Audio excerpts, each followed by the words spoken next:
I need to tell you something before we get into this story, and I want you to really hear it. What you're about to witness isn't just one woman's fight to keep her home.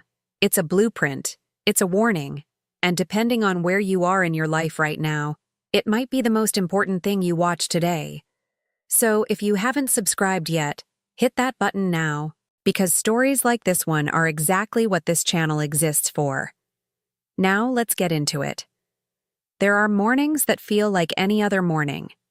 Ordinary light through the curtains, the familiar creak of floorboards underfoot, the smell of tea beginning to warm the kitchen. You move through these mornings on autopilot, comfortable, assured, because nothing about the environment suggests that anything is wrong. And then you see something that doesn't belong. Something small. Something that shouldn't be there. Something that, in the space of a single heartbeat, makes your entire sense of reality tilt sideways. For Claire Westfield, that something was a key. Act 1. She found it at 6:30 on a Tuesday morning in early October, right there on her kitchen counter, sitting on the white marble surface like it had always been there. Like it belonged. Thick, brass, heavy in the way that old-fashioned locks tend to be, with a ribbed rubber grip she'd never seen before in her life. And next to it, a small paper receipt, folded once. From a company called Secure Lock Services. Dated yesterday, £137 for an emergency lock replacement and security upgrade. Claire picked up the receipt first, because her brain needed a moment to catch up with what her eyes were telling it. She stood there in her kitchen, the one she'd cooked in for 32 years, in the Hampstead Terrace house she'd raised her daughter in, and she read that receipt 3 times. The paper felt thin between her fingers. The morning light coming through the window over the sink was gentle, autumnal, the kind of light that has no business accompanying a moment of horror. She set the receipt down and picked up the key. It was cold, heavier than her ordinary key, the one that had lived on her keyring for so long that the edges had softened with use. She turned this stranger's key over in her palm and felt her hands begin to tremble, just slightly, because she knew with absolute certainty that she had not ordered any lock replacement. She had not let any tradesperson into her home yesterday. She had been here all day, puttering around, gardening in the afternoon, watching a program about the Cotswolds in the evening. She would have noticed someone changing her locks. Wouldn't she? You need to understand the particular quality of that question in the context of her life. When Richard was alive, it would have been an absurd question. She would have laughed at it. Richard used to say she noticed everything, that living with Claire was like living with a very gentle hawk, that nothing escaped her attention for long. He said it with warmth, and sometimes with exasperation, and always with a kind of underlying admiration that she'd recognized and quietly relied on for 30 years. The certainty of being known. Richard died 19 months ago. Aortic aneurysm, swift and without warning. On a Wednesday morning in March, while he was standing at the sink rinsing his breakfast dishes. She'd been in the next room. She hadn't heard him fall. By the time she found him, there was nothing to be done. The grief had been what grief always is, enormous and private and impossible to fully explain to anyone who wasn't inside it. But grief she'd expected? In the abstract way, you expect large things when you know they're coming eventually. What she hadn't expected was how much of her own identity had been stored, without her full awareness, in the experience of being witnessed by another person. Richard's death had not just taken Richard. It had taken the mirror, the one that reflected her back to herself as competent, capable, perceptive, known. In the months following, she'd navigated the logistics with the methodical clarity that had always been her mode in crisis. The death certificate and the solicitors and the terrible paperwork that accompanies a person's exit from a life shared over decades. She'd done all of it, calmly, step by step. She'd accepted condolences from friends and colleagues and the pleasant men at the garden center who'd known Richard by name and face. She'd declined the invitations to move, to simplify, to lean on anyone more than she needed. She was managing. She was fine. She was doing exactly what she had always done, which was put her head down and get on with it. But she was alone in the house for the first time in 30 years. And the house, which she'd always loved, had begun to feel vast in the evenings. The rooms she rarely used were still fully furnished and accounted for. The study still had Richard's books on the shelves in the order he'd organized them. The garden still had his section, the vegetable beds along the east wall, which she'd maintained because abandoning them felt like a second kind of loss she wasn't ready to authorize. She would have noticed. She was certain of it.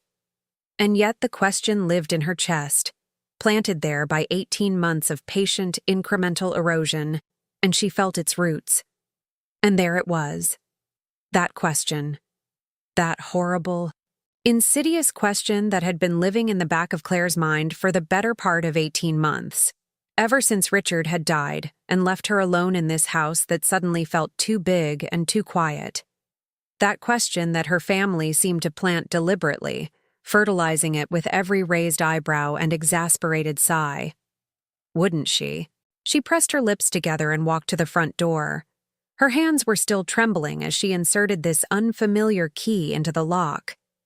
It slid in smooth as silk, turned without resistance. The door opened. Then she tried her old key, the one she'd used for 3 decades. The one currently hanging on her keyring alongside her library card and a miniature Eiffel Tower keychain that Thomas had given her years ago when he was small enough to still give her things. It didn't work. The key went in but turned against nothing, finding no purchase, finding no tumblers to move, because this lock was new and she wasn't part of it. Someone had changed her locks while she was inside the house, without her knowledge or her consent. Claire stood in the doorway of her home with the October air cool against her face and felt something rear up inside her chest that she hadn't felt in years. Not fear, not confusion.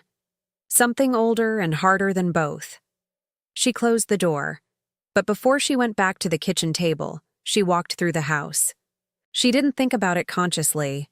Her body simply moved, carrying her from room to room with a deliberateness that felt old and animal. The way you check the corners of a space after something has disturbed you, needing to know what else has changed. The sitting room first. Everything in its place. The old bookshelves crowded with a lifetime's reading. The photographs on the mantelpiece that she'd stopped being able to look at directly in the months after Richard's death, and had only recently made herself look at again. The bay window, latched from the inside. She tested it. It held. The dining room, rarely used now for just one person, smelling faintly of the lavender sachets she kept in the sideboard. The window there was painted shut, and had been for a decade, which had always annoyed her in summer. It was still shut, upstairs. The master bedroom that was still somehow theirs despite everything, even after 19 months of sleeping in the center of the bed, occupying both sides. Her reading glasses on the nightstand, precisely where she'd put them last night. The wardrobe door she always left slightly ajar because the catch was temperamental. The window overlooking the back garden, latched. The back bedroom that had been Imogen's, then a sewing room, then a guest room for the grandchildren who visited occasionally, undisturbed. She checked the window there too. Latched. The bathroom, the study, the small box room that had accumulated Richard's things, and which she hadn't fully sorted yet because sorting it felt like a second death she wasn't ready for. All the windows latched, all the doors as she'd left them. She went back downstairs. The back door, accessed through the utility room beside the kitchen, was locked. She tried her old key in that lock too. It didn't work. This lock was also new. She stood in the utility room with the smell of laundry powder and last summer's wellies around her, and she understood what had happened. Someone had come through the front door with a key she'd already given them while she was in the garden, and they had stood in her home, unauthorized, and changed every lock it was possible to change. The front and the back. They had moved through the rooms of her house while she knelt in the flower beds out there, 30 feet away, with her hands in the earth and her mind gone pleasantly quiet. Someone who had a key. She went back to the kitchen table, and she sat down, and she made herself think. You have to understand what her life had been like in the months leading up to this morning. Not the external shape of it, which looked perfectly fine to anyone glancing from the outside. A comfortable widow in a lovely house with a daughter nearby and a grandson growing too fast. The internal shape of it. The texture of daily life when the people closest to you have decided, without informing you, that you are no longer quite the authority on your own experience. It had started subtly after Richard's funeral. Small comments at first. "Mom, you left the stove on again." She'd been certain she hadn't, but Imogen had shown her, lifted the pot and pointed to the red ring beneath it. So she'd apologized and noted it carefully, because what else do you do when the evidence contradicts your memory? Then the missed appointments. A dentist she'd supposedly canceled and didn't remember canceling. A lunch with her friend Patricia that apparently had been rescheduled without her awareness. Each incident alone was nothing. Individually, they explained themselves away. But they accumulated the way water accumulates in a low spot, slowly, patiently, until you look down one day and realize you're standing in it. The family dinners were worst. She remembered one in particular, early on, perhaps 6 or 7 months after Richard's death, before things had reached their current atmosphere. Imogen had arrived with a casserole, saying she'd made too much and thought Claire might like some for the week, and her eyes had moved around the kitchen with a careful assessment that Claire had noticed but hadn't yet named. Thomas had been doing his homework at the kitchen table, and Claire had sat across from him and helped him with a geography project about drainage basins, and she'd felt, for an hour, almost normal, almost like herself. Then Marcus had arrived to collect them, and he and Imogen had stood in the hallway, and Claire had overheard her daughter say in a low voice she was clearly not meant to catch, "She's not managing, Marcus. You can see it." And Marcus had made a sound of uncertain sympathy, and Imogen had said, "We're going to have to think about what to do." At the time, Claire had felt the sting of it but told herself it was care. Clumsy, poorly expressed, but care. She had told herself her daughter was worried about her. That was what daughters did. She had told herself so many things. Every Sunday, Imogen would arrive with Marcus and Thomas, and the meal would begin pleasantly enough, and then somehow, inevitably, the conversation would shift. Not dramatically. Not in a way you could point to and say there. That's when it turned. It would drift, almost naturally, into assessment. A discussion of how Claire was managing, whether she was eating properly, whether she was getting out enough, whether perhaps it might be time to think about simplifying things. Claire was always present at these conversations. She sat right there at the head of her own table with her good china and her garden flowers and her carefully cooked food, and they discussed her life around her the way you discuss a situation rather than a person. "I'm sitting right here," she'd said once, after Imogen and Marcus had spent several minutes deciding between themselves whether Claire's GP should be informed about some incident that Claire had already explained was a misunderstanding. They'd looked at her briefly, smiled the patient smiles, and then continued. That was the moment she recognized what those smiles were. Not kindness, not concern. Those smiles were the expression people wear when they've already reached a conclusion and are merely waiting for the formality of events to catch up. 6 months ago at Sunday dinner, something had finally been said out loud. She'd arrived 5 minutes late to one of these dinners. 5 minutes because she'd had trouble finding her reading glasses, which she later found in the bathroom where she'd set them down while examining a mark on the wall. Marcus had been explaining something about his work, and Imogen had made one of her sighs, and then Imogen had looked at Claire with an expression that was almost gentle, almost maternal, and said, "Mom, you're becoming a burden. We can't keep managing your life for you." Just like that, across the dinner table, in her own home, at her own table, with her own flowers, while eating a roast she'd cooked herself. "You're becoming a burden." Claire had felt those words land in the center of her chest, had felt the slight shock of them, the way you feel the cold of a pool before your body adjusts. She'd managed a reply, something measured, something that didn't betray how deeply she'd felt it. And the conversation had moved on, but the words hadn't moved on. They lived in her now. In her quieter moments, when she set a cup in the wrong cupboard or lost track of something she'd been meaning to do, they surfaced. You're becoming a burden. And for a moment, just a moment, she'd wonder if they were right.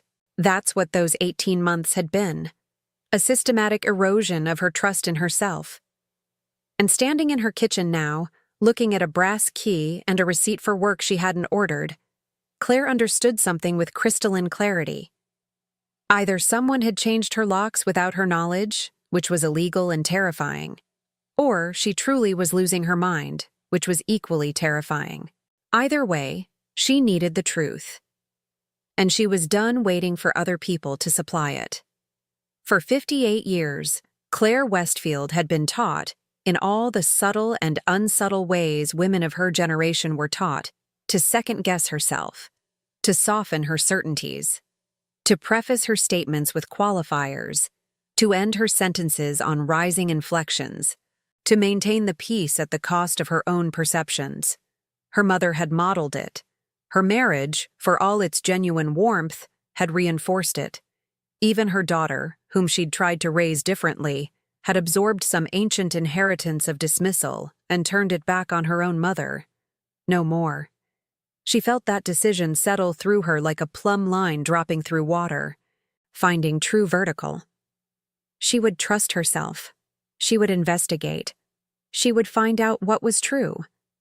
And if what was true was that her family had done something monstrous, she'd deal with that too. Act 2. Claire had always been more technically capable than her family assumed.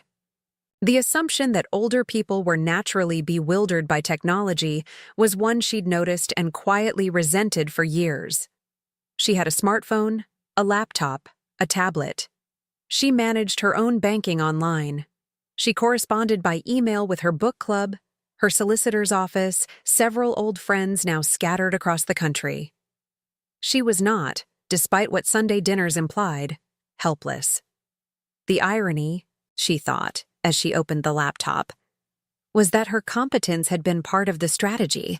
She'd overheard Imogen on the phone once, several months ago, speaking to someone whose voice she couldn't make out, saying that her mother was not very computer literate. She'd filed that away without fully understanding why it bothered her. Now she understood.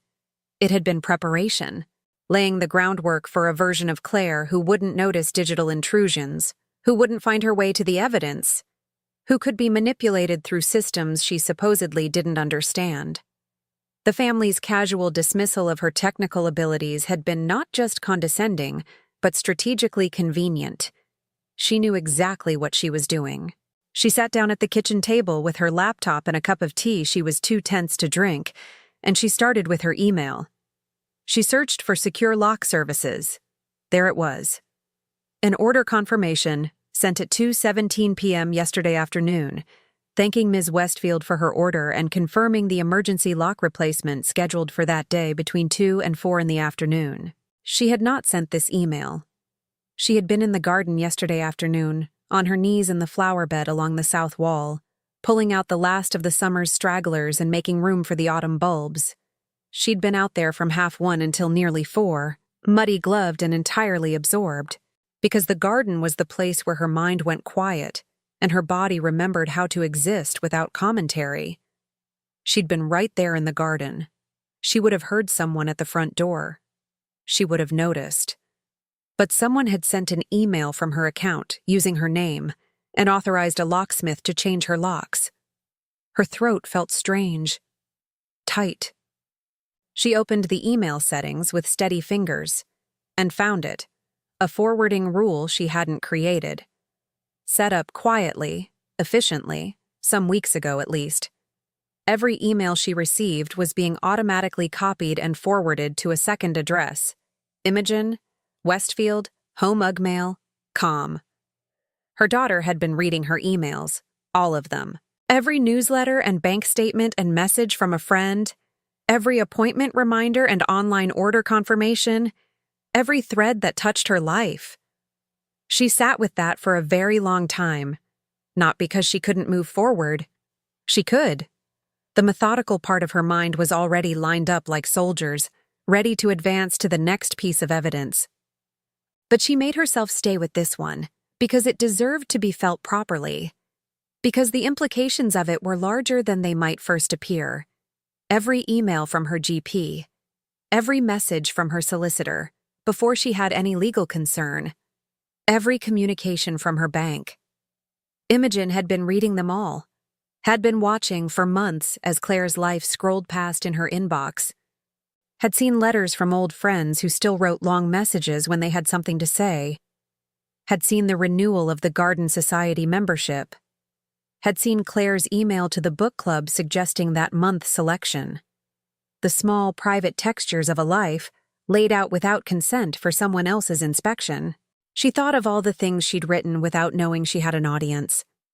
The email to Patricia that had been somewhat emotional, written in the aftermath of a particularly bad Sunday dinner when the loneliness had briefly overwhelmed the stoicism. She'd written things in that message that she wouldn't have said aloud, things that were true but that she'd shared only with someone she trusted completely. Imogen had read that, had probably filed it somewhere, as further evidence of instability. Claire had to close her eyes for a moment. When she opened them, her expression was different than it had been. Quieter, more resolved. She opened the browser history. The searches were methodical. Someone had used her laptop, her computer in her own home, to research care facilities. 7 different places, all in or around London, bookmarked and note-taking tabs still open from the most recent session 3 days ago. There were searches for dementia symptoms and early-onset Alzheimer's warning signs. There were searches about the process for obtaining power of attorney over a parent who was demonstrating cognitive decline. There was a list of questions someone had apparently been meaning to ask a solicitor, saved in a document on her desktop that she'd never opened. And then, 3 weeks ago, a search that stopped her breath entirely. Can you change locks without someone noticing? Below it, in the same session, how to gaslight elderly parent into care home. The air in the kitchen went entirely still, or perhaps it was Claire who went still, and the air simply moved on without her. How to gaslight elderly parent into care home. She read it again, and again, and the word that snagged her on every pass was not gaslight, though that was brutal enough. The word was parent. Her own daughter had typed the word parent with Claire on the other side of that word, and searched for instructions. She thought of the stove. Specifically, she thought of a Wednesday afternoon in February, when Imogen had arrived unannounced, which she sometimes did with the casualness of someone who considers another person's home an extension of her own. Claire had been in the sitting room with a book. Imogen had gone to the kitchen and then called out from there, "Mum, the stove is on." In that tone she used, the careful, patient tone of someone addressing a potential hazard. Claire had come through and looked. The back left ring was on, set to low, with nothing on it. She'd been certain she hadn't turned it on. She'd eaten hours earlier, had cleaned up, had moved into the sitting room well before Imogen arrived. But Imogen was standing right there with that expression, and the stove was on. And what do you do with that? She'd apologized, said she must have bumped it. She hadn't bumped it. She'd known she hadn't bumped it. She'd known with the same certainty that you know your own name, the same certainty she'd felt in the garden yesterday when she was absolutely sure no one had knocked at the front door. But the evidence was right there, visible, undeniable, and the alternative, that her daughter had turned the stove on herself before calling out about it, was so monstrous that her mind had simply refused to go there. The reading glasses that turned up in the bathroom, the dentist appointment that had been canceled, the lunch with Patricia that had apparently been rescheduled, every single one of them, now wearing a different face. Not the face of a deteriorating mind, but the face of someone with access to her email, her home, her routines. Someone who could cancel an appointment and delete the confirmation. Someone who could move the glasses and then watch her mother search. She thought of how many times she'd doubted herself, had run through her own morning, step by step, trying to identify the moment she'd lapsed, trying to locate the gap in her own reasoning where the error must have lived. And there had been no gap. Because there had been no error. The errors had been manufactured by someone with a key. She thought about reaching for the phone to call Imogen directly, and then set that thought aside. Not yet. She thought about Richard, who would have known immediately, who would have recognized the pattern because Richard had known her and trusted her knowing. She felt for a moment the specific ache of grief that comes not from loss alone, but from loss at the worst possible time. Then she opened the banking app. She thought of every moment of doubt over the past 18 months. The stove she'd allegedly left on, which she couldn't explain but also couldn't remember doing. The appointments that had apparently been missed or canceled. The items that turned up in wrong places. The escalating narrative of her decline that everyone around her seemed to share and reference. She thought of her daughter, who had a key to this house, who visited regularly, who had access to every room, who could turn on a stove burner and walk away, who could cancel an appointment from Claire's email account, who could move Claire's reading glasses from the table to the bathroom and then express gentle, patient concern when Claire couldn't find them. Every instance of her supposed confusion now wore a different face. Not the face of a deteriorating mind, but the face of a crime. Claire opened her banking app with hands that were not shaking anymore. The shaking had stopped somewhere between the forwarding rule and the browser searches, replaced by something much steadier and much colder. She scrolled back 4 months, found the Secure Lock Services charge, $347, authorized from her debit card. And there, beyond it, a pattern she hadn't seen before because she hadn't been looking for it. Small charges, appearing regularly. A garden service company she'd never hired. Grocery delivery charges from a week she'd distinctly shopped herself at the market on Flask Walk. A medical alert system installation, $189. A set of safety rails for a bathroom that still didn't have safety rails installed, as far as she could tell. Over 4 months, $340 had been spent in her name, from her accounts, for services she'd neither ordered nor received. She pushed back from the table, stood, walked to the window, and looked out at the garden. The roses she'd been deadheading just yesterday were still there, still hers, brilliant and defiant in the October light. She breathed. Once, twice. Then she went back to the laptop. On her desktop, she found a folder she'd never created. It was labeled, in careful neutral type, Mum, Competency Evidence. Inside it, 23 files. She opened them one by one, systematically, the way you might review a set of documents before a meeting, because that was the mental frame she needed to survive this. Not as a daughter looking at what her child had done, as a person examining evidence, as someone who needed to understand the full extent of what she was dealing with before she decided what to do about it. The first photograph was her kitchen, the angle immediately wrong, as she'd suspected the moment she saw it, taken from near the doorway, looking in. Not the angle of someone who'd just discovered an oversight. The angle of someone who'd walked in after turning on the burner and then composed a photograph before calling out about it. The timestamp in the file name was 2:31 p.m. on a Wednesday. Imogen had arrived that afternoon around 2:15. The calculation was very simple. The second and third photographs were similar. The stove again, a different day. A window she'd supposedly left open in February, photographed with the cold air coming in, the curtain lifted. She had not left that window open. She had lived in this house for 32 years, and she knew which windows stuck open and needed to be checked and which didn't, and that window was not one of them. She went through all 23. Photographs. Screenshots of emails she hadn't written. A calendar document showing appointments she had no memory of allegedly missing. Notes, written in a clinical format she didn't recognize, titled Observations a Week of, followed by a date, and Incident Log. 7 weeks of incident logs.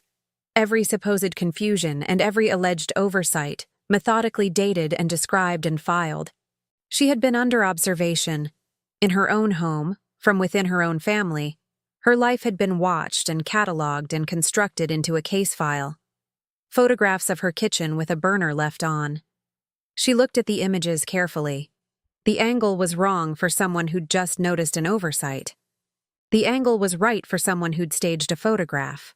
There were screenshots of emails she'd allegedly sent, rambling, confused messages to her GP and her bank, and once to a care company asking about their facilities, except she had not written any of them. They'd been composed using her email account, from her email address, in the same way the secure lock order had been placed. There was a voice recording. Her own voice she could hear clearly enough, talking to herself in the garden. Except the audio had been cut and spliced in ways that made her sound incoherent, made sentences that didn't connect attached to one another until she sounded like someone who couldn't hold a thought for more than 8 words. She'd been recorded in her own garden without her knowledge, then edited, then filed as evidence. She played the recording 3 times. The first time to understand what she was hearing. The second time to identify the original phrases, to locate herself in the scrambled audio, to find the actual conversation she'd been having with herself that afternoon, which had been about the bulbs and the slugs, and whether the hydrangeas were going to need attention before the frost. She recognized the sentences. She could place them in the afternoon, in the garden, could remember standing near the south wall and saying something about the gladioli roots. The words were hers. The meaning had been entirely removed. The third time she listened to it, she wasn't looking for anything specific. She just listened to her own voice, her ordinary speaking voice, moving through words she'd spoken to no one on a Tuesday afternoon in her garden. And she thought about how long this had been going on. The recording file was dated 8 weeks ago. 8 weeks ago, someone had stood near the fence of her garden, or perhaps at an upstairs window she hadn't thought to check, and recorded her talking to herself about her plants, and then taken that recording away and worked on it, spent time with it, edited it carefully enough to produce something that sounded like the disjointed speech of someone losing their grip on consecutive thought. The patience required for that was stunning. The cold, deliberate patience of someone who had decided on an outcome and was willing to do extraordinary work in service of it. And at the bottom of the folder, 2 items that made the whole construction clear as glass. A power of attorney document, not yet signed, drafted with legal precision. And a letter on professional medical letterhead from a Dr. Patricia Hayes, listed as a cognitive neurologist at a practice in Harley Street. The letter was dated 6 weeks ago. It described, in the measured clinical language that doctors use to make their assessments feel immovable, that Claire Margaret Westfield presented with significant signs of cognitive decline consistent with early-stage dementia and recommended immediate supervised care arrangements. Claire stared at that letter for a long time. She had never met Dr. Patricia Hayes. She had not visited any neurologist in the past 3 years, let alone 6 weeks ago. She had not been assessed. She had not been diagnosed. This letter was a forgery. The letterhead had been taken from a real doctor's website and used to fabricate a document that could be presented to a care facility, a solicitor, even a court, as evidence of Claire's incapacity. Outside, the London bus rumbled up Heath Street. A child laughed somewhere down the road. A pigeon landed on the garden wall and regarded the world with indifferent eyes. Everything was entirely ordinary, and inside this house, on this laptop, in a folder labeled with her name, was the architecture of her disappearance. Imogen had not been managing her mother's decline. Imogen had been manufacturing it. Systematically, carefully, over months. Building a case from falsified evidence and staged incidents, documenting every manufactured symptom, constructing a reality that would justify removing Claire from her home, stripping her of her autonomy, taking control of her finances and her affairs, and eventually this house, this Hampstead Terrace house, that sat on a street where properties had recently sold for upward of $1, $8 million. You think you know your child. You carried that person inside your body, felt them move, lay awake in the small hours of the night when they were feverish or frightened, sat through school plays and driving lessons and heartbreaks. You think the love you poured into them for decades creates some kind of immunity, some bond that money and impatience and ordinary human greed cannot corrode. You think motherhood means something permanent, but bonds can be broken, and the thing that breaks them, when it comes, does not always look like hatred. Sometimes it looks like Sunday dinner. Sometimes it looks like concern. Act 3. The solicitor's name was Rachel Okonkwo. Claire had remembered her neighbor Margaret mentioning her, one afternoon over the garden fence, after Margaret's own family had disputed her late husband's estate. She'd described Rachel as young but fierce, someone who didn't back down and didn't soften hard news. Claire had written the name in her address book at the time, thinking she'd never need it. She found the number, made the call at 9:30 that Tuesday morning, her voice quite steady when the receptionist answered. Rachel arrived 2 hours later with a leather portfolio that had clearly accompanied many difficult conversations and showed it. She was mid-30s, precise in her movements, with the kind of careful attention in her face that made you feel your words were actually being received rather than processed. She sat across from Claire at the kitchen table, and she listened. She didn't interrupt. Not once. Not when Claire described the key and the receipt. Not when she showed her the email forwarding rule. Not when she laid out the photographs and the forged doctor's letter. Rachel's expression moved through things, registered and absorbed and filed them away. But she didn't speak until Claire had finished. Then she was quiet for a moment longer. "My own mother went through something similar," she said finally. "Not identical, but close enough that I recognize the shape of it. My brother tried to convince the family she was incompetent so he could sell her flat in Brixton and pocket the money. By the time I realized what was happening, she'd already been moved into a care facility she hated." She paused. "She died 8 months later, I think from heartbreak more than anything else." The bright anger in her eyes was old anger, well-worn and carefully kept. "I became a solicitor because of what happened to her," Rachel said. "Because I couldn't save her, but I could learn to save others." She opened her portfolio, uncapped her pen. "So here's what we're going to do." They went through everything once more, methodically, with Rachel asking questions that were precise and practical and stripped of sentimentality, which was exactly what Claire needed. "How long has the forwarding rule been active?" Rachel asked, scrolling through the settings on the laptop she'd asked to examine. "At least 11 weeks, based on the metadata." "And you hadn't created it." "I didn't know what a forwarding rule was until I found it this morning." Rachel made a note. "The lock replacement receipt." "Was your debit card used or credit card?" "Debit. I can see the charge in my banking." "Good. That's a direct unauthorized transaction. More straightforward to pursue." She moved to the folder. "Walk me through the photographs again. You said the angles were wrong." Claire showed her. "Explain the geometry of the kitchen, where the doorway was, where the stove was, why the angle of the photograph suggested the photographer had been standing in the entrance rather than noticing the burner from within the room." Rachel took photographs of the screen with her phone. She photographed the incident logs, the screenshots of the emails, the timeline of events. When they reached the forged letter, Rachel picked it up and read it with the same careful attention she'd given everything else, and then set it down with a particular quietness that Claire recognized as controlled anger. "This is a serious forgery," she said. "This uses a real doctor's credentials and letterhead. That's potentially a criminal offense on its own, quite separate from everything else." "Do you have any idea how she obtained the letterhead?"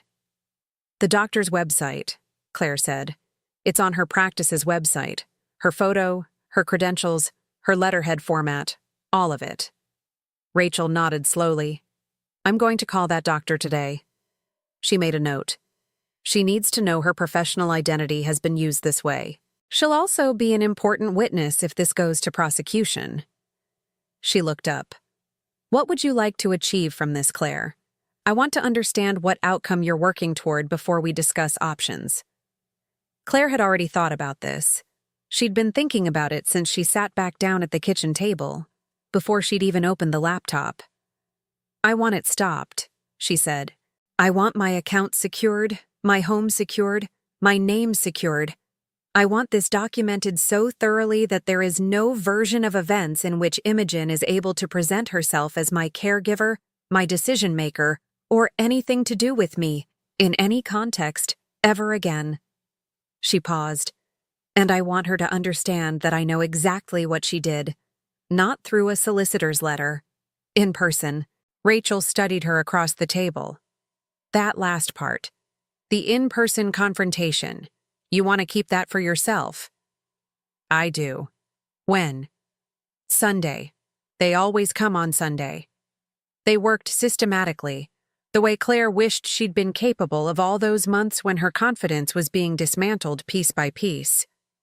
Rachel was methodical and clear, explaining each step without condescension, treating Claire as exactly what she was, the wronged party, the person who'd uncovered the crime, the one with the most to lose and therefore the most authority in the situation. First, her actual medical records. Rachel contacted Claire's GP and her specialists directly with Claire's authorization. The records were unambiguous. No cognitive decline. No markers of early dementia. Perfectly sound for her age.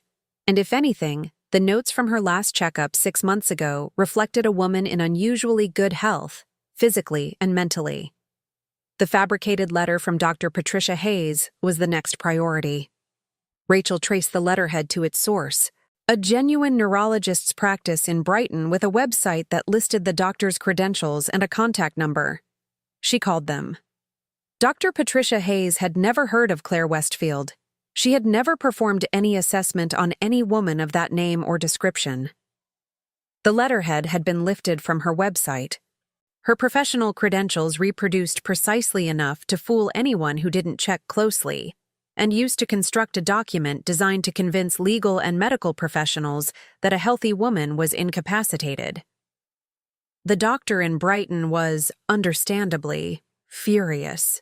She authorized Rachel to document the forgery and cooperate fully with any resulting legal action. Then there were the care facilities. Imogen had been in contact with 3 of them, Rachel discovered, placing preliminary deposits, describing her mother as declining rapidly, assuring the admissions staff that placement would be needed within the month. She'd been doing this while sitting in Claire's kitchen on Sunday afternoons, eating Claire's food, sipping Claire's tea, exchanging those patient, patronizing looks with her husband over Claire's head. Rachel made the calls to all 3 facilities on Thursday morning, with Claire sitting across the desk from her in the Holborn office. Claire listened as Rachel explained the situation to each admissions manager with the same measured precision, the same clear documentation of fraud. The second call was the most difficult to listen to. The admissions manager at that facility described, in the kind of helpful detail they reserved for family members, the room that had been provisionally reserved for Mrs. Westfield. They'd noted her preferred window view and her fondness for gardening, which they'd accommodated in the room selection because it faced the grounds. Someone had clearly briefed them carefully. Someone who had listened to her talk about her roses. The room would have been ready within the fortnight. Claire stared at the wall of Rachel's office and held that information. A room. A window facing grounds because she liked gardening. All of it arranged without her knowledge, for a future that had been decided without her participation. A future in which she was a resident rather than a person, managed rather than consulted, settled into a room chosen for her by the same daughter she'd spent decades trying to raise into someone who chose carefully for herself. The unauthorized bank transactions totaled $2,847 when everything was properly itemized and accounted for. Services ordered in Claire's name, from Claire's accounts, for Claire's supposed benefit, none of which she'd requested or used.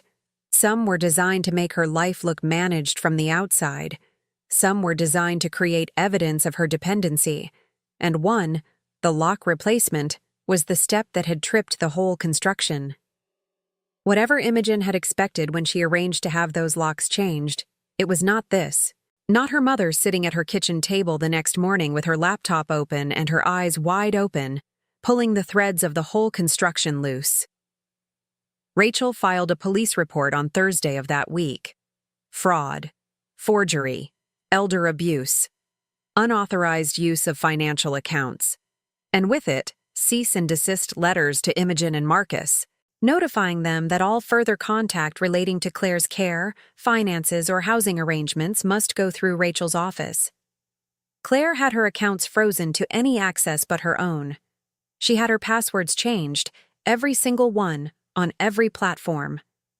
She had the email forwarding rule deleted and had a cybersecurity consultant check her devices for any other intrusions or access points she hadn't discovered.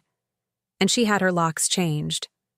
Properly this time, by a locksmith she'd chosen herself, from a company she'd found herself, paid for herself, with a key that belonged to her and no one else.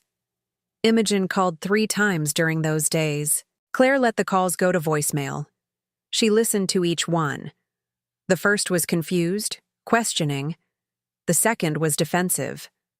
By the third, there was something that sounded almost like fear, a wobble in Imogen's voice that Claire hadn't heard since Imogen was a child and had done something wrong and knew it. Good, some part of her thought, and then felt the sadness of that thought, because this was her daughter. The same daughter she'd rocked through 3-in-the-morning fevers. The same girl who'd brought home a 3-legged cat once and stood in this kitchen with enormous hopeful eyes until Claire had given in. The same person who'd cried on Claire's shoulder after her first heartbreak, after a failed job interview, after Thomas was born, and the weight of new parenthood suddenly seemed unbearable. She thought about the girl Imogen had been, before everything. Bright and stubborn, and occasionally infuriating, which were qualities Claire had sometimes found exhausting in the moment and recognized now as the qualities she admired most when she encountered them in other people. Imogen at 9, presenting a petition at the dinner table about getting a dog, with 27 signatures from a school she attended where she knew approximately 30 children, which meant she'd convinced nearly everyone. Imogen at 16, furious about something Claire had said or decided, articulate in her fury in a way that had been exasperating and secretly impressive. Imogen at 23, calling from a terrible flat share in Elephant and Castle, homesick in ways she couldn't quite say. And Claire had driven down there on a Sunday with a casserole and 2 hours of listening and the specific kind of love that doesn't require the other person to explain themselves, only to be received. That was the daughter she'd had. That was the daughter she'd loved. What happened to a person between that and this? She didn't know. She suspected there wasn't one single answer, that it was the accumulation of things, the way all the worst decisions are, the way impatience and financial worry and the particular blindness that comes from being someone's child, while also becoming someone's parent, can create a slow drift in a direction that was never chosen in any single moment, but simply arrived at by increments. She didn't know, and the not knowing was its own kind of grief. The grief of a love that hadn't stopped, but had nowhere left to go. How do you hold 2 truths simultaneously? That you love someone completely, and that they have done something unforgivable? You do it carefully. You do it without flinching. You feel both things, and you don't let either one cancel the other out. But you also do not let love be a reason to abandon justice. Because the thing about this kind of crime, Rachel explained to her on Friday over the phone, was that it worked precisely because it targeted people who loved the perpetrator. People who wanted so badly to believe in the best of their family that they explained away every warning sign. People for whom the social cost of accusation felt higher than the personal cost of compliance. She was right. Claire had known something was wrong for months. Not the specific contours of it, not the conscious articulation of it, but some deep animal part of her had known. and she'd overridden it again and again, with the more comfortable explanation that she was simply getting older, getting confused, getting difficult.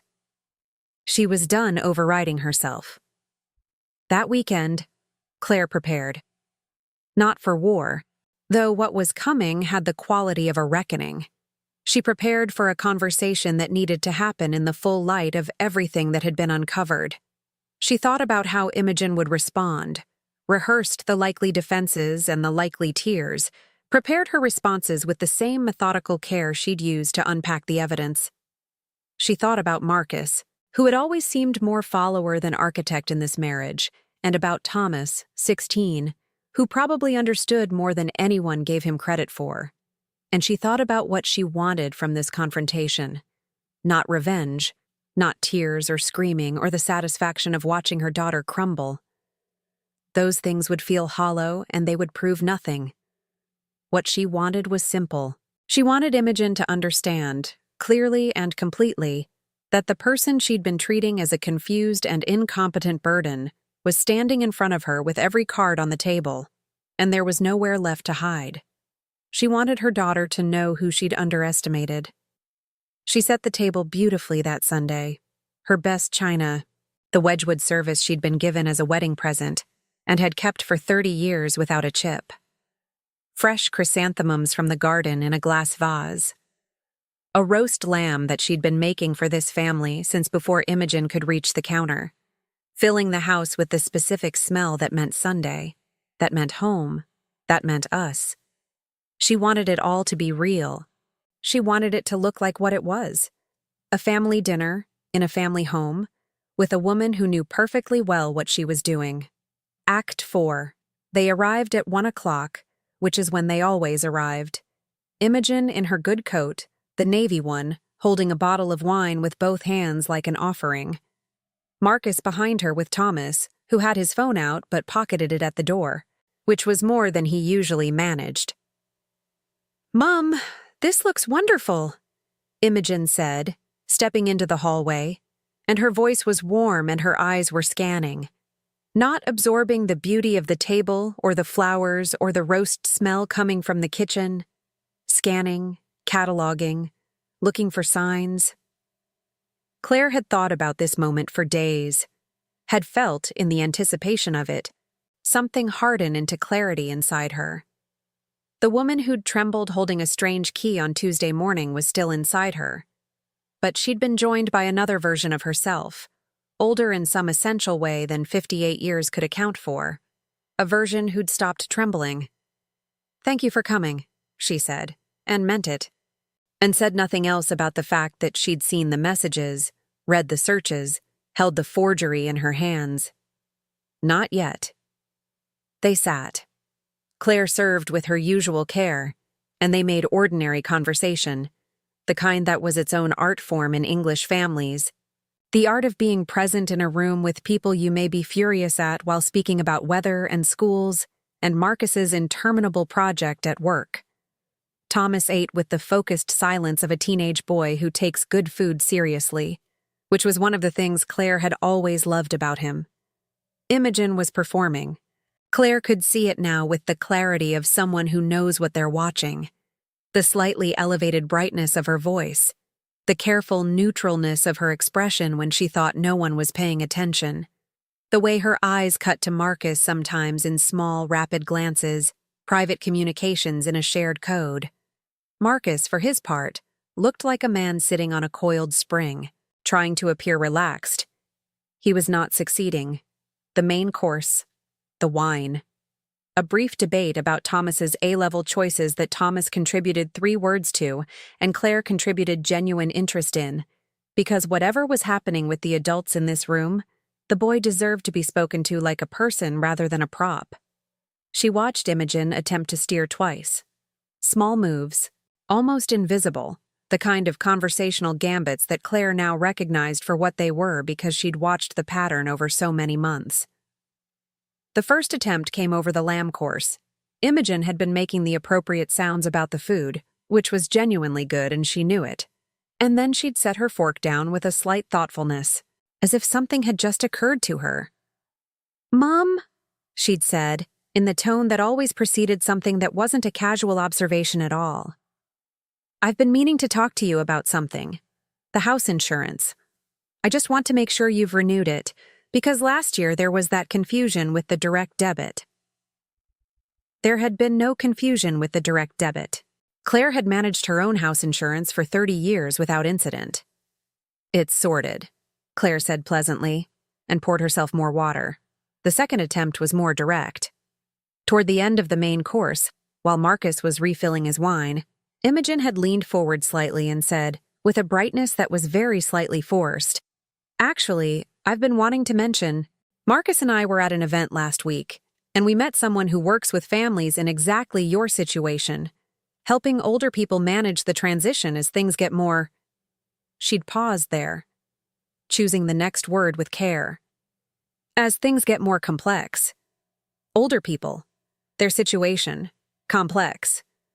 Thomas had looked up from his plate. Something sharpened in his face, quick, and then gone. The expression of a young person who is more alert than adults give them credit for. Claire had smiled. "How thoughtful," she said. The words were completely neutral. The smile was completely neutral. And something in her neutrality must have registered because Imogen had sat back slightly, recalibrated, and said nothing more. Good, Claire had thought. Hold your position for a few minutes more. Enjoy the lamb. And then, as Imogen reached across the table for the wine, her fingers around the stem of the glass, her expression arranged in that particular configuration of patient management that had become so familiar across 18 months of Sundays, Claire set a folder on the table. Not dramatically. Not the way you slam something down to make a point. Quietly. With purpose. "I found something interesting this week," she said. Imogen's hand froze on the wine glass. The air in the room changed temperature. Marcus went very still. Even Thomas looked up. "Oh?" Imogen said. Her voice was careful, calibrated. "I found emails," Claire said. She didn't raise her voice. She didn't need to. There are certain tones that command a room more effectively than volume does, and she had found that tone, somewhere in the past 7 days, in the space left behind by everything she'd shed. Browser history, fabricated medical documents, evidence of systematic fraud spanning 4 months, and a plan to institutionalize me this week against my will. The color left Imogen's face. Not gradually, the way it goes when someone feels faint.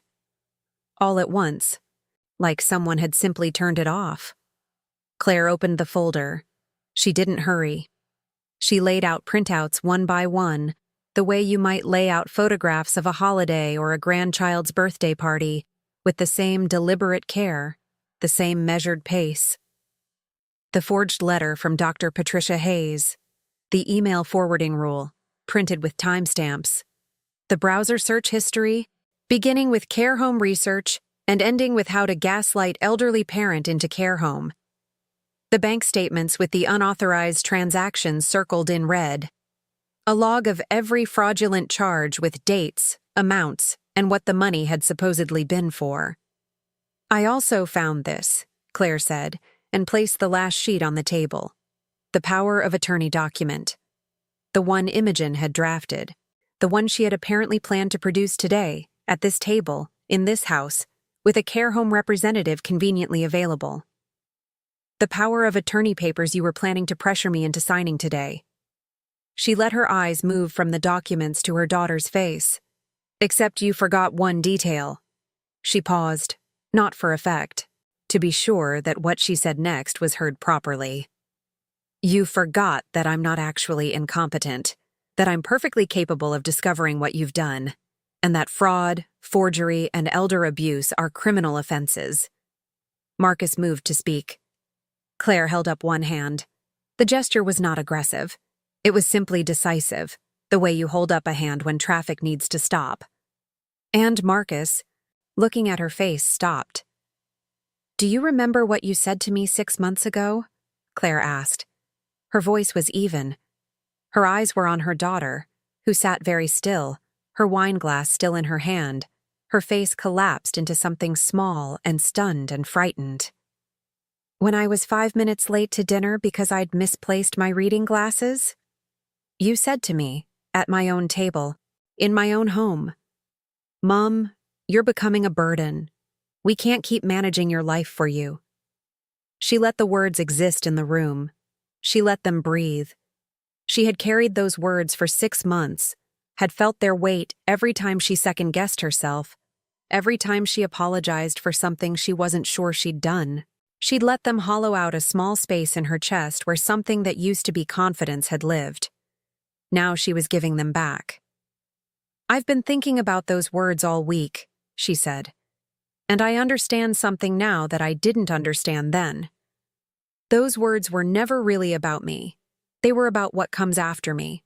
The house, the accounts, the ability to make decisions without the inconvenient presence of the person those decisions affect." Imogen's mouth was moving, opening and closing in the faint, effortful way of someone trying to produce words that haven't formed yet. Some part of Claire noticed this and felt no satisfaction in it, only a weight of grief that she'd been carrying long enough that it had become familiar. "But I never asked you to manage my life," Claire said. "I asked you to love me. There's a difference."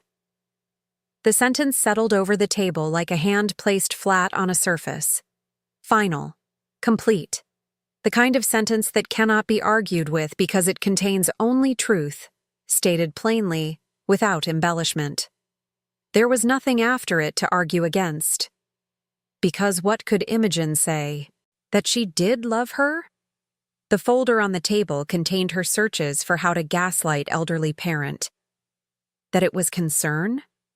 The forged doctor's letter was concern? That she'd only wanted what was best?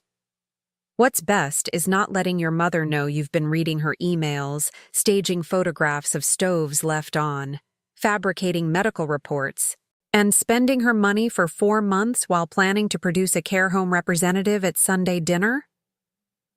The silence stretched across the table like a wire pulled taut. Marcus was red. Not embarrassed red, though there was certainly embarrassment in his face. Angry red, the specific shade a man goes when he's lost an argument that he hadn't realized was happening until it was already over. He was gripping the edge of the table. He said nothing. Thomas was staring at his mother. 16 years old at that particular age where the world reveals itself in sudden, ugly, honest ways, and you have to decide who you're going to be in response to what you now know. His expression was something Claire hadn't seen on his face before. She filed it away carefully and didn't look at it too long.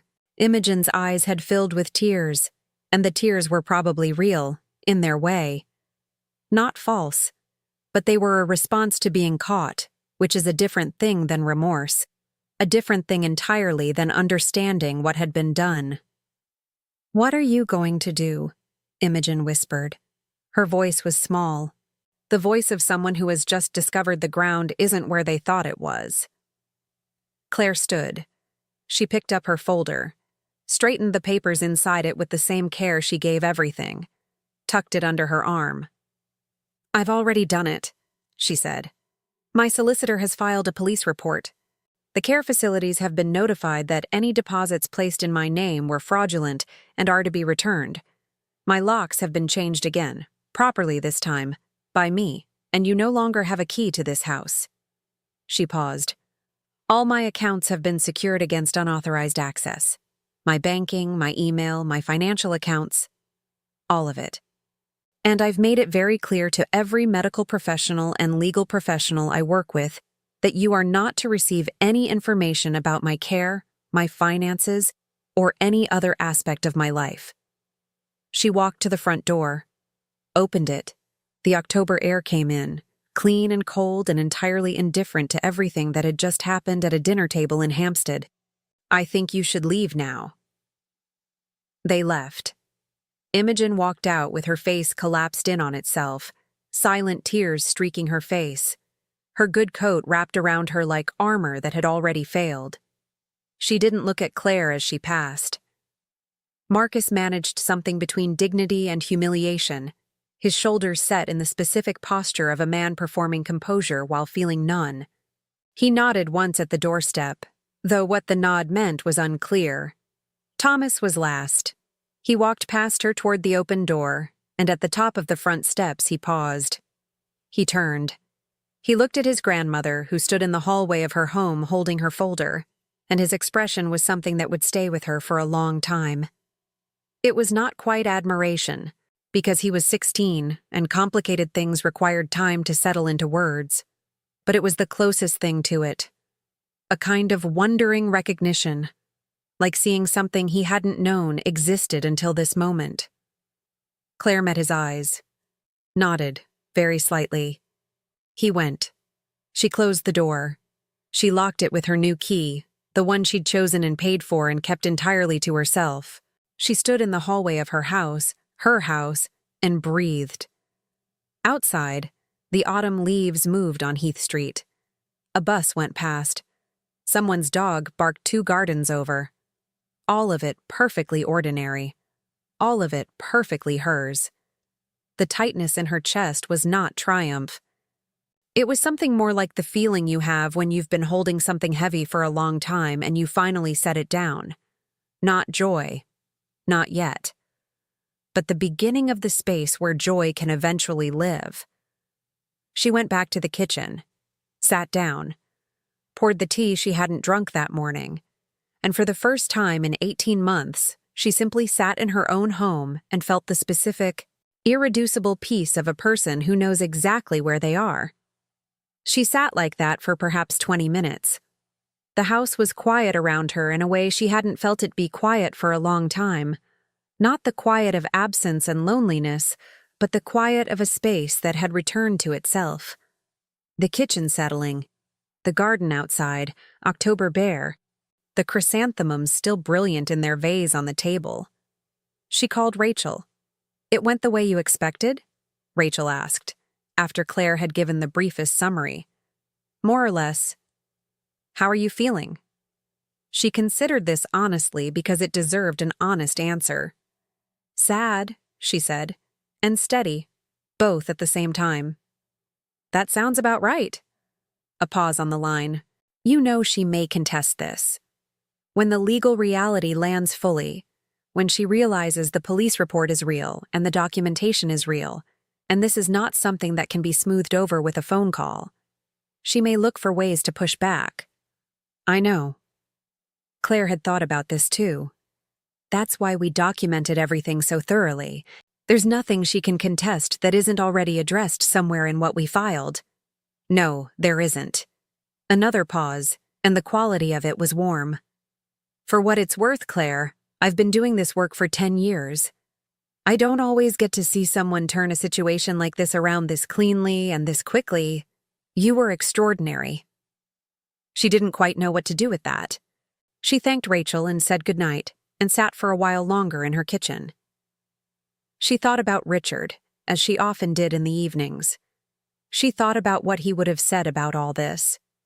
He had known Imogen in ways Claire herself hadn't always, had sometimes seen things about their daughter that Claire had been too close to recognize. She wondered if he had known, somewhere under everything, that a particular quality in Imogen might eventually lead somewhere difficult. She would never know. She put on the radio, made herself a proper cup of tea. And when it was dark enough outside that the kitchen window became a mirror, she could see herself clearly. A woman of 58 sitting alone in a house full of 30 years of living, with her hands wrapped around a warm mug and her face quite calm. And hers. All of it, completely hers. Act 5. The legal proceedings took 6 months to conclude. There were depositions and documentation requests, and several long meetings in Rachel's office in Holborn, where the afternoon light came through tall windows and the filing cabinets lined the walls in their patient rows.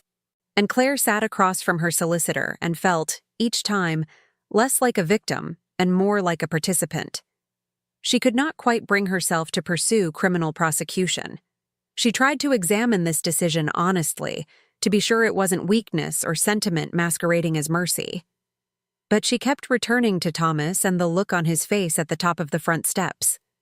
He was 16. He would carry whatever happened here for the rest of his life. And some things were worth weighing. The civil resolution was, in its way, sufficiently complete. Imogen was legally barred from making any decisions on Claire's behalf, ever. From accessing her accounts, her medical records, her home. The fraudulent charges were documented, totaling $2,847 in the final accounting, and Imogen was required to repay every pound of it. The forged Dr. Patricia Hayes letter resulted in a separate complaint to the General Medical Council, and the name Imogen Westfield would be flagged in care facility databases for fraudulent placement requests. They don't speak now, Claire and her daughter. Perhaps someday they will. Perhaps Imogen will do the long, honest work of understanding what she did and why she did it, and perhaps that work will eventually lead somewhere worth going. Perhaps not. Claire holds that possibility without insisting on it. She has learned that you cannot love someone into accountability. They have to choose it themselves. But something happened in those months that Claire hadn't anticipated, something that grew out of the aftermath the way certain plants grow specifically in disturbed ground, things that need the turning of the soil to find the light. She found she couldn't stop thinking about the others, because Rachel had told her, in that first long conversation at the kitchen table, that what had happened to Claire was not unusual. Not some aberration, not some uniquely cruel family in a unique set of circumstances.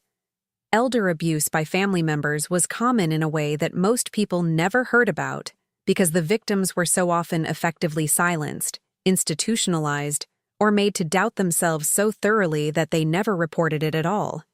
There were people living in care facilities right now who didn't belong there, people whose accounts were being drained by family members while they were told the money was being managed for their own good.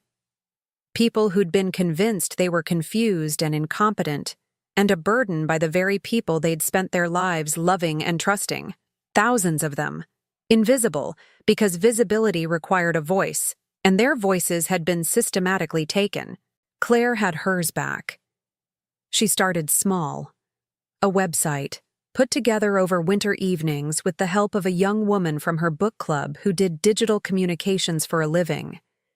A forum where people could share their experiences anonymously, ask questions, find links to legal resources and support organizations. She spent weeks reading the literature, educating herself on the specific legal frameworks around elder abuse, power of attorney, financial coercion, the processes for reporting and for reversing decisions made fraudulently in someone's name. She called it Trust Yourself, because that was what had saved her, and she suspected it was what saved everyone who escaped this particular kind of darkness. Not a hero arriving from outside, not institutional intervention, not luck. The decision, made alone in a kitchen with trembling hands, to trust what you know instead of what you're being told. The helpline came next, staffed by volunteers, many of them people who'd been through something similar and wanted to offer what had been offered to them. Claire was on it herself sometimes, in the evenings, listening to voices full of the specific confusion of people who aren't sure whether their reality is real. She recognized that confusion. She had lived in it. "Tell me everything," she said. "Always. And trust yourself." One call in the February of her second year running the line stayed with her. A man named Gerald, 71, a retired teacher from Coventry, who called at 9 in the evening and was so certain he was wasting her time that he apologized for it 3 times before she stopped him. His situation was different in its specifics and identical in its architecture. His son, who managed his finances to take the burden off, had over the past 2 years gradually transferred authority over his accounts, had taken over his correspondence with his bank, had convinced Gerald's GP, through carefully curated information, that Gerald was experiencing memory difficulties that warranted closer oversight.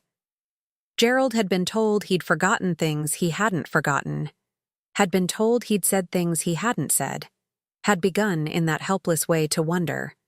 He'd found the helpline by accident, On an evening when his son had forgotten to put the parental controls back on the tablet after using it himself. Gerald had an hour's unsupervised browsing and had used it to search, tentatively, for elder financial abuse resources. He'd found Trust Yourself. Claire talked to him for an hour and 40 minutes. She asked about every specific incident. She asked him to describe, in as much detail as he could manage, what his daily life looked like, who had access to what he remembered versus what he'd been told he'd forgotten.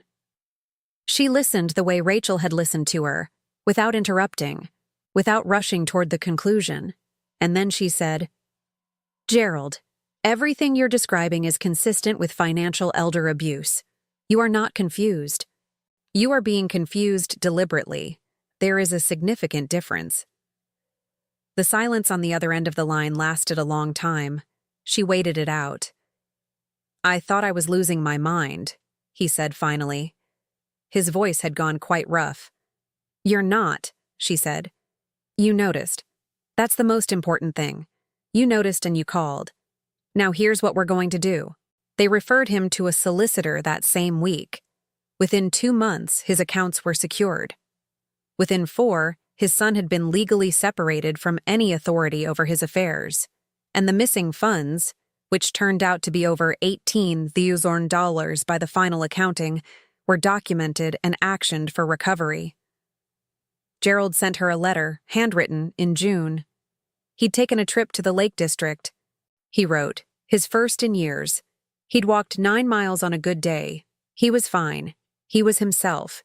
He was doing exactly what he'd always done, which was put his head down and get on with it. She kept that letter on her desk. Thomas texted her 3 months after the Sunday dinner.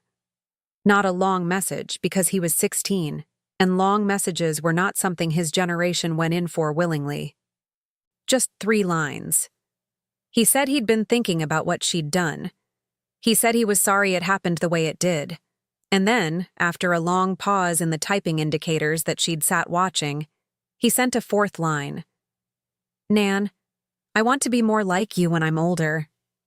She read it sitting in her kitchen with the evening light going golden through the window, and she sat with it for a long time before she replied. She told him that was one of the finest things anyone had ever said to her. She told him she was proud of the person he was already becoming. She did not say the rest of what she felt, which was that the look on his face at the top of those front steps had mattered to her more than she'd been fully prepared for. Some things are better held quietly. By the end of the first year, they'd helped 127 people in the UK navigate situations like hers. Some were less severe, families that were overbearing and dismissive but hadn't crossed into outright crime. Some were far worse. Accounts emptied. Properties transferred fraudulently. People living in facilities they hadn't agreed to and couldn't leave, being kept compliant through medication they didn't need, and isolation from anyone who might help them see clearly.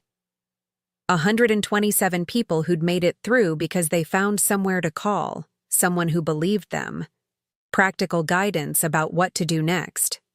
By the end of the second year, over 400.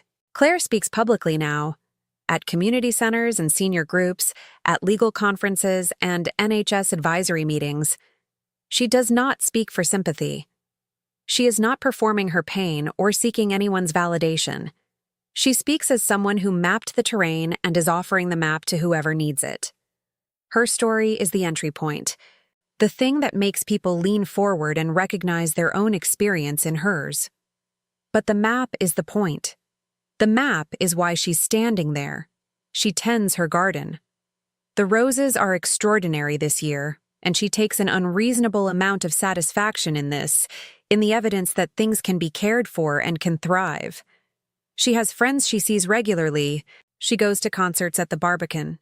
She renewed her membership at the Kenwood Estate. She reads constantly, biographies and literary fiction, and occasionally something entirely frivolous that she enjoys without apology. She is 58 years old. She is entirely herself. She has been robbed of several things, most of them recoverable, and she has found some things in the recovery that she could not have found any other way. She carries the key to her Hampstead house in her pocket every day. Her key, the one she chose. She takes it out sometimes, not often, and turns it over in her hand. She thinks about the Tuesday morning she found a stranger's key on her kitchen counter. And the version of herself who stood there with trembling hands and a question, wouldn't she have noticed? She would have. She did.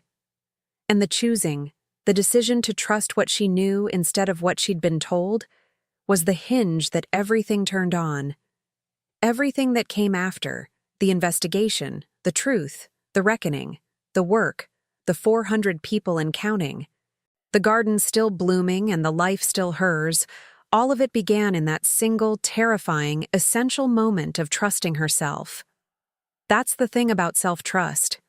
You might think of it as confidence, as assertiveness, as some personality trait that some people are born with and others simply aren't. But it's not a personality trait.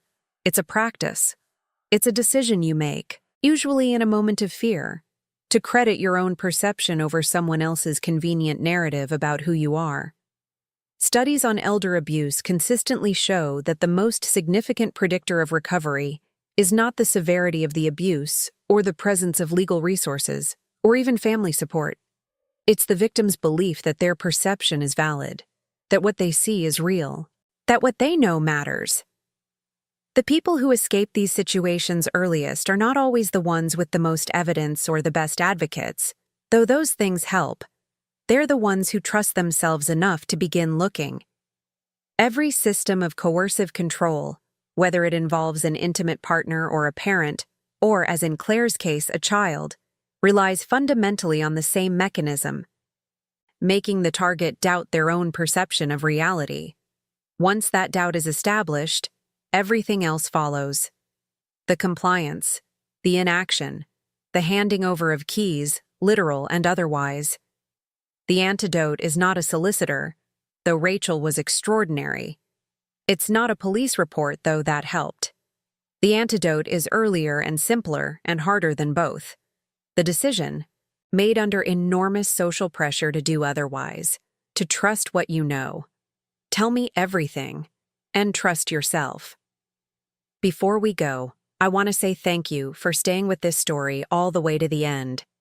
If you learned something here, if this made you look differently at the people in your life, if it made you think about the older people you love and whether they might be going through something like this without the language for it, then please hit that like button. It takes 2 seconds, and it tells us to keep making content that matters. And leave a comment. Tell me what part of Claire's story hit you hardest. Was it the moment she found that key? The browser search that stopped her cold? The moment she stood at her own dining table and said the words her daughter needed to hear? I read every comment, and I genuinely want to know. There are also thousands of you watching right now who might know someone in a situation like Claire's. Drop a comment if that's the case. You might connect with someone who can help. Subscribe if you haven't. We tell stories here that don't get told anywhere else. Stories about ordinary people in extraordinary circumstances. About the courage it takes to trust yourself when everyone around you is telling you not to. About justice that comes slowly, but comes completely. You don't want to miss what's coming. And wherever you're watching from, whether it's a flat in London or a farmhouse in the American Midwest or somewhere entirely different, whatever time it is where you are, thank you for being here. Tell me in the comments, where are you and what time is it? Because the next story coming up on this channel, the one on screen right now, involves a woman who discovered something hidden inside her late mother's house after 40 years. Something that rewritten her entire understanding of who her mother was, who her father was, and what her own life had actually been built on. It's the kind of story that stays with you, the kind you find yourself thinking about at 3 in the morning when the house is quiet. Click it. You'll thank yourself.